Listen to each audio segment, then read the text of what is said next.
বেশিরভাগ স্কুলের পলিটিক্যাল সায়েন্সের প্রশ্নপত্রগুলো এইরকম হবে। তোমরা পরীক্ষার আগে দেখে যাও।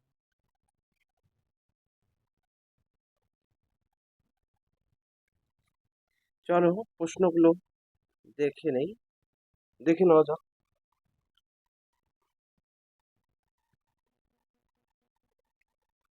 প্রথম প্রশ্ন হলো, রাষ্ট্রবিজ্ঞান একটি, এখানে অপশনগুলো অনেক কয়টা আছে, তবে এখানে উত্তর হবে গতিশীল শাস্ত্র।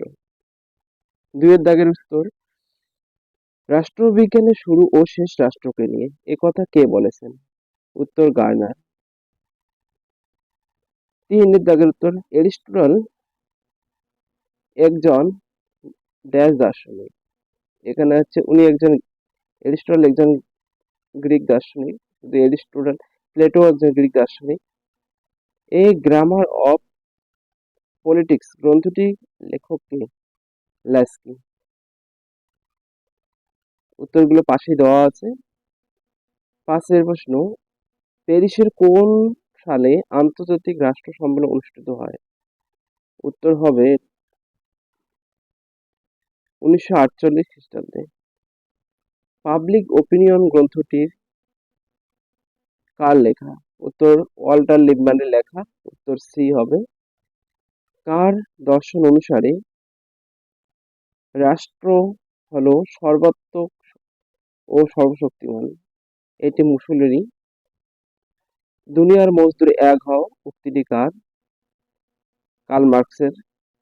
রাষ্ট্রের উপাদান বা বৈশিষ্ট্য হলো সরকার ও জনগণ, এটা ঠিক।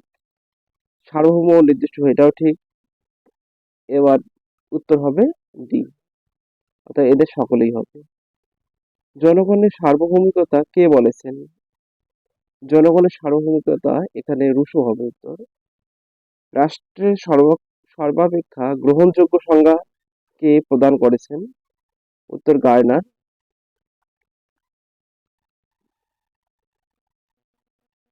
একটি রাষ্ট্রের স্থায়ী বাসিন্দাকে কি বলা হয়? উত্তর হবে, একটা রাষ্ট্রের স্থায়ী বাসিন্দাকে বলা হয় নাগরিক। বিদেশিরা এই বিদেশিদের কি থাকে না? উত্তর হবে এখানে বিদেশিদের, এখানে রাজনৈতিক, সামাজিক, অর্থনৈতিক, এটা এখানের মধ্যে উত্তর হবে বিদেশিদের রাজনৈতিক অধিকার থাকে না। ভারতের পূর্ণ নাগরিকতা অর্জন করা যায় 18 বছর বয়সে, তবে আগে 21 বছর ছিল।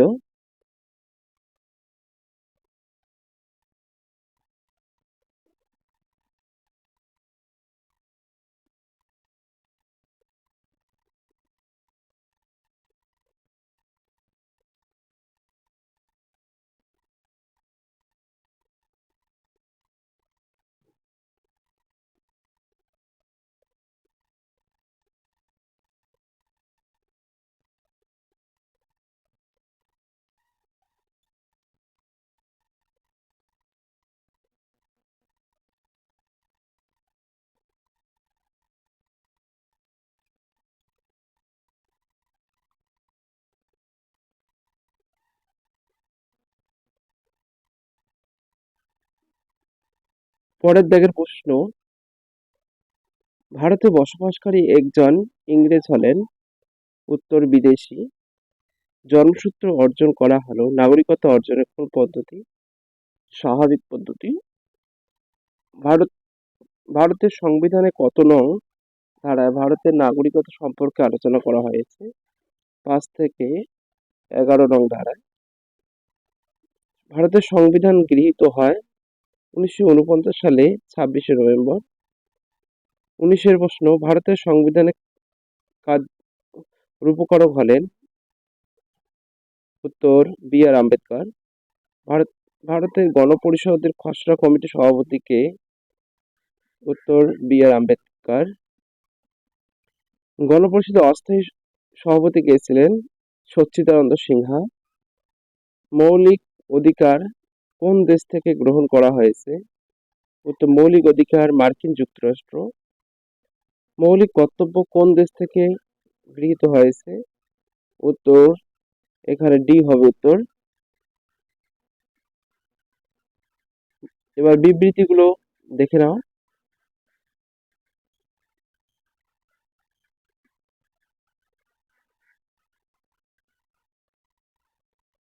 24 নম্বর, এরিস্টটল বলেছেন রাষ্ট্র হলো সর্বশ্রেষ্ঠ বিজ্ঞান।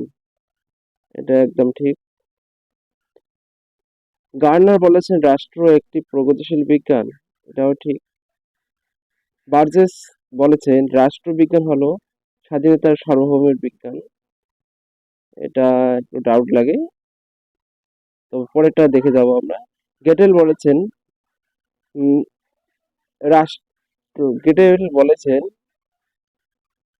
রাষ্ট্র হলো রাষ্ট্রকে নিয়ে রাষ্ট্রবিজ্ঞান শুরু সমাপ্তি। এটা একদম ভুল। বার্জেস এর এই 83 নম্বর থ্রি ঠিক হবে। তাহলে আমাদের এ বি সি যেখানে আছে সেখানে এ বি সি সত্য, এটা এ বি সি সত্য, ডি মিথ্যা। এটা অপশন বি উত্তর হবে, অপশন বি হবে উত্তর, অপশন বি উত্তর হবে। 26-এর আধুনিক রাষ্ট্রের প্রাণ সরকারকে বলা হয়। এটা আধুনিক রাষ্ট্রের প্রাণ সরকারকে বলা হয়, একটু দেখতে। এটা না, হয় না। আধুনিক রাষ্ট্রের প্রাণ হিসেবে সার্বভৌমিকতা হিসেবে গ্রহণ করা হয়। আধুনিক রাষ্ট্রের প্রাণ সার্বভৌমত্বকে গ্রহণ করা হয়, উত্তর এটা ঠিক। আমরা এটা জানি যে আধুনিক রাষ্ট্র সর্ব সার্বভৌমত্ব বলা হয়, রাষ্ট্রকে বলা হয়, ঠিক। কিন্তু বাদ বাকি অপশনগুলো সবগুলোই ভুল। এখানে তাহলে উত্তর হচ্ছে তোমাদের উত্তর।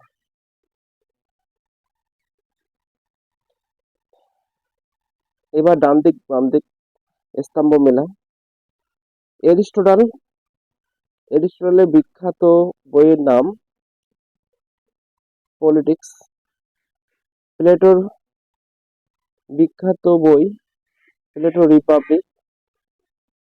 কার্ল মার্কসের দ্য কমিউনিস্ট ম্যানিফেস্টো। লিভ সেন্টের দ্য পলিটিক্যাল ম্যান গ্রন্থটি রচিত করেন।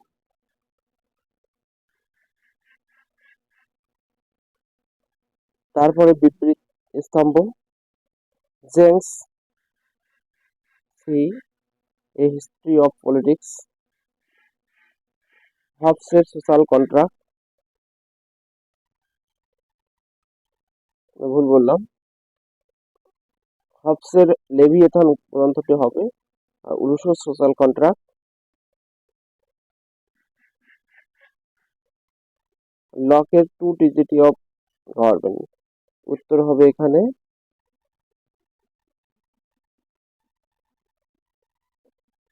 একের সি। কোথায় আছে? এক জায়গায়, বি।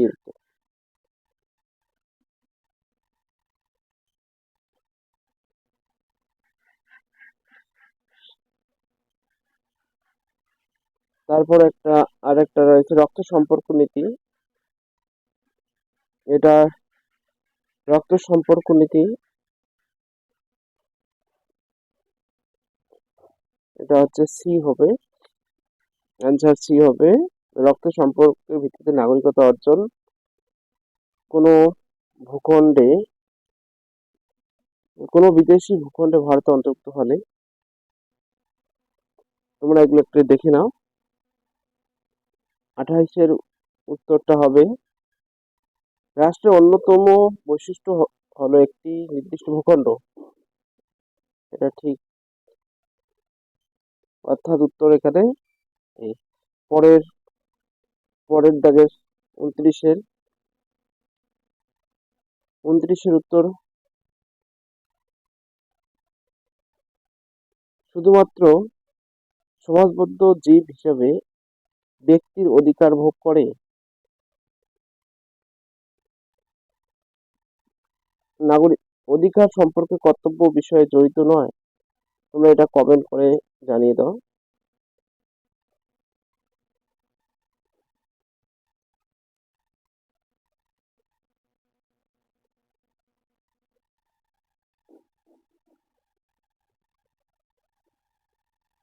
তিরিশের দাগের 30-এর দাগের উত্তর এখানে সি।